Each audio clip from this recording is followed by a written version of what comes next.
Good morning student. Today we are going to learn the topic root locus which is comes from unit number 4. So let us see the numerical based on root locus. Root locus is generally used in a control system to find out the stability of the system, to find out the area of controllability. So for that we use the root locus. So here we are going to conduct one of the numerical which is asking university question paper for the 14 marks. Okay. So the question asked is draw the root locus. Equation is given gh which is k upon s into s plus 6 into s plus 9. Okay.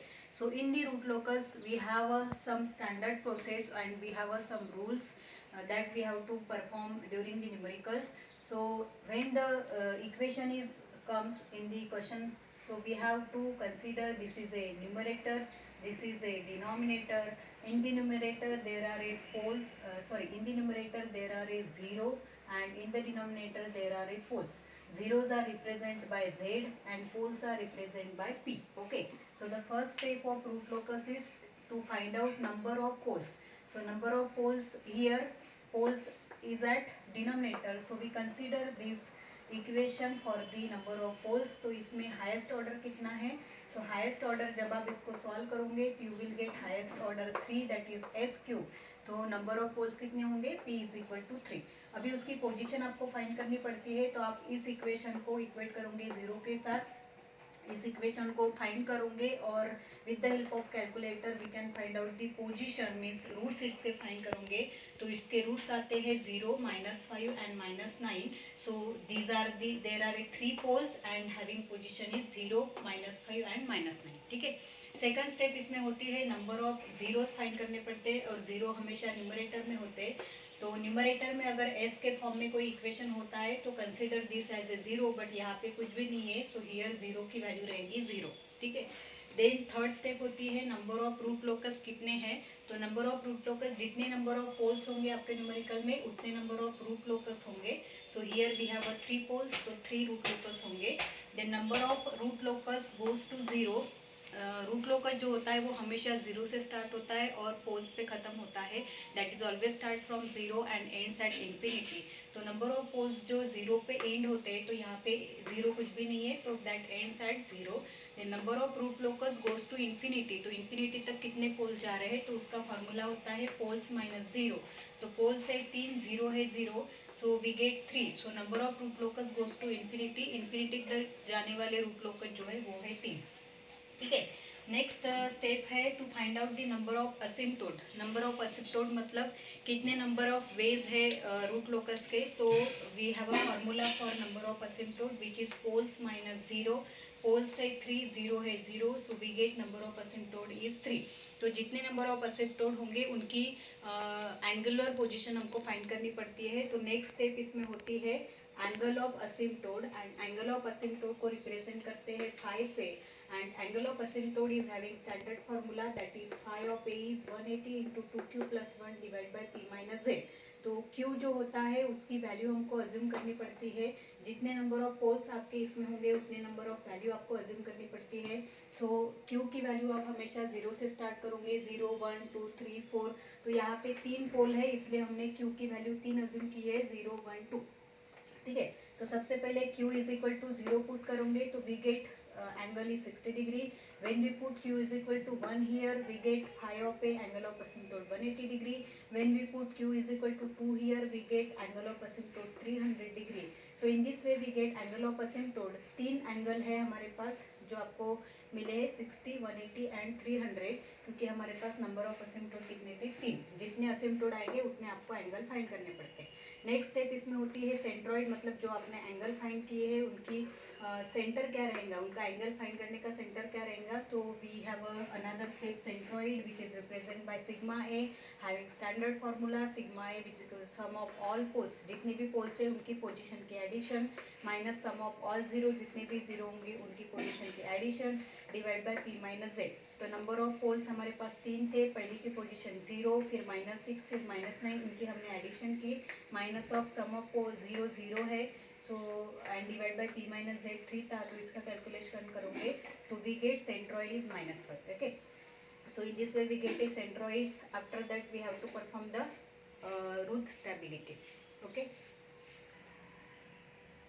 Once we get the angles of asymptote 60 degree, 180 degree and 300 degree, after that we have to perform the next step, that is root stability. In the previous lecture I already discussed you the stability criteria which is asked for the 9 marks question in university. So here we have to perform the stability. So for that stability we require characteristic equation which is 1 plus gh.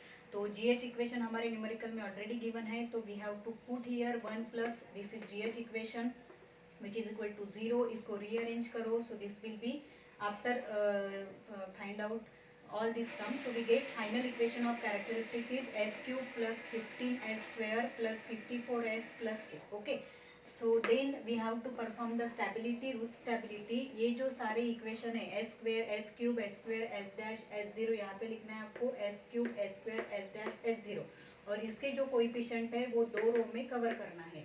तो S cube का coefficient है 1, S square का coefficient है 15, S dash का coefficient है 54 और S zero का coefficient है k, और रिमेनिंग टर्म आप एडिशनल में यहाँ पे 0 0 करके छोड़ सकते हो. ठीक है, देन उसके बाद आपको एस डैश की वैल्यू कैलकुलेट करनी है. तो ये वैल्यू कैसी आई है, तो इसके ऊपर के जो चार टर्म रहेंगे जैसे 15, 54, 1 और 4, 1 और k, तो इनका आपको क्रॉस मल्टीप्लिकेशन करना है. तो 15 इंटू 54 माइनस के इंटू 1 डिवाइड बाई ये जो टर्म रहेंगी आपकी इसमें कांस्टेंट रहेंगी, तो डिवाइड बाई 15. तो यही किया है मैंने, 15 इंटू 54 माइनस के डिवाइड बाई 15. तो ये आंसर आपको वैसे के वैसे ही जैसे के वैसे रखना है. Then next continue with this. तो इसको जब सॉल्व करोगे तो ये कॉलम आपको छोड़ना है और इन चार टर्म का cross multiplication divide by this term. तो 15 into 0 minus 0 into 1 is 0 divide by 15, तो ये टर्म आपकी आएंगी 0. Okay, next we have to find out this term. तो इसको फाइंड करने के लिए इसके ऊपर की जो चार टर्म है 1 2 3 4, इन चारों का क्रॉस मल्टीप्लिकेशन और डिवाइड में ये टर्म आपकी कांस्टेंट रहेंगे. ठीक है, तो this multiplied by k minus 0 multiplied by 15 is 0 divide by this term. तो ये सब कैंसिल हो जाएगा, बचेगा क्या यहाँ पे, सिर्फ k. ठीक है, so then we have to find out the value of k. So here we consider s0 का इक्वेशन हमने कंसीडर किया, तो k को इक्वेट करो 0 से, so we get k is equal to 0. Next आपको रेंज फाइंड करनी है, तो वी कंसीडर s डैश का इक्वेशन कंसीडर किया, तो 50 into 54 minus k divide by 15 is equal to 0 किया. तो इसको सॉल्व करोगे तो you will get k is equal to 810. ठीक है, so here we get k maximum is 810. तो k की रेंज यहाँ पे आएंगी k is greater than 0 and less than 810. Okay, next we have to find out the cross over frequency, मतलब root local जो होता है वो इमेजिनरी एक्सिस को कहाँ पे क्रॉस करता है. तो उसके लिए हमको लेना पड़ता है auxiliary equation which is represent bye a of s. और ऑक्सिलरी इक्वेशन हमेशा कहाँ का रहता है, ये जो आपका रूट स्टेबिलिटी होता है इसमें जो इवन ऑर्डर वाला इक्वेशन होता है जिसमें आपका k का टर्म रहेगा. तो इवन ऑर्डर वाला इक्वेशन यहाँ पे s स्क्वायर है, तो हमने ये इक्वेशन लिया as auxiliary equation 15s square plus k is assume as a k maximum. तो ये इक्वेशन आएगा 15s square plus k maximum is equal to 0. सो यहाँ पे k मैक्सिमम की 810 वैल्यू हमने पुट की, तो इसके आप कैल्सियम में रूट्स निकालोगे तो you will gets roots as s is equal to plus और माइनस. इमेजिनरी रूट्स आए हैं जिसको हम लोग कॉम्प्लेक्स पोल बोलते हैं. So this is 7.35 in imaginary. Okay, this is nothing but your crossover frequency, that is W max is equal to plus minus, plus ऊपर जाएगा नेगेटिव नीचे जाएगा, that is 7.35 radian per second. So in this way you get a crossover frequency and we have a last step that is the break point. मतलब आपका जो root locus होगा वो कहाँ पे ब्रेक हो रहा है that we have to find out. और ब्रेक पॉइंट के लिए आपका फार्मूला है that is last step which is 10th number step as break point. और ब्रेक पॉइंट को रिप्रेजेंट करते हैं dk by d s which is equal to 0. तो k के फॉर्म में इक्वेशन कहाँ से आएगा आपको, k के फॉर्म में इक्वेशन मिलेगा आपको ऑक्सिलरी इक्वेशन से. और हमारा ऑक्सिलरी इक्वेशन है s square plus 6s into s plus 9 plus k which is equal to 0. So which is s cube plus 9s square plus 6s square plus 54s plus k. तो ये हो जाएगा s cube plus 15s square plus 54s is equal to minus k. तो इसको आप differentiate करो with respect to s. तो differentiate करने के बाद आपका इक्वेशन आएगा dk by d s which is equal to minus 3s square minus 13s minus 54. ठीक है, तो इसके आपको निकालने पड़ेंगे रूट्स। तो इसके रूट्स आते हैं, पहला रूट्स आपका आता है -2.354, अगर आप कैसे भी निकालते हो तो, क्योंकि इसमें हाईएस्ट ऑर्डर कितना है 2। तो दूसरा आपका रूट्स आता है -7.6, so this is nothing but your break point, ठीक है। तो इसको हमको निकालना है यहाँ पे ग्राफ पेपर पे, ठीक है। तो ग्राफ पेपर में मैं आपको यहाँ पे रफली शो करके दिखाती। तो ग्राफ पेपर पे आपको ये रूट लोकस निकालना पड़ता है सिंपल ग्राफ पेपर में। तो लेट अस सी क्या क्या चीजें आती है इसमें। So here I consider one of the graph paper, this is real axis, x axis पे होता है, और दिस इज इमेजिनरी एक्सिस जो वाई एक्सिस पे होता है, ठीक है। मैं अज्यूम करके ले रही हूँ, ठीक है। तो ये हमारा ओरिजिन है 0। यहाँ पे आपकी स्केल कहाँ से डिफाइन होगी, पोल्स और 0 से। तो पोल्स हमारे ज़्यादा बड़े नहीं है, तो -1, -2, -3, -4, -5, -6, -7, यहाँ पे भी 1, 2, 3, 4, 5, 6 एंड 7। Similarly 1, 2, 3, 4, 5, 6 and 7, okay. तो पोल्स सबसे पहले आपको शो करने हैं। तो हमारे पास 2 पोल्स आए थे। पहला पोल था हमारा पहला पोल था P इज एट 0, दूसरा पोल था P इज एट -5 और तीसरा पोल था P इज एट -9, ठीक है। तो पहला पोल है 0 पे, तो पोल हमेशा क्रॉस से शो करना। दूसरा पोल है -5 पे, और तीसरा पोल आपका सपोज आई कंसीडर यहाँ पे -8 है और यहाँ पे -9 है। तो तीसरा पोल है मेरा यहाँ पे, ठीक है। 0 हमारे पास कुछ भी नहीं है। सेंट्रॉइड हमारा आया था, सेंट्रॉइड का आंसर हमारा आया था -5, ठीक है।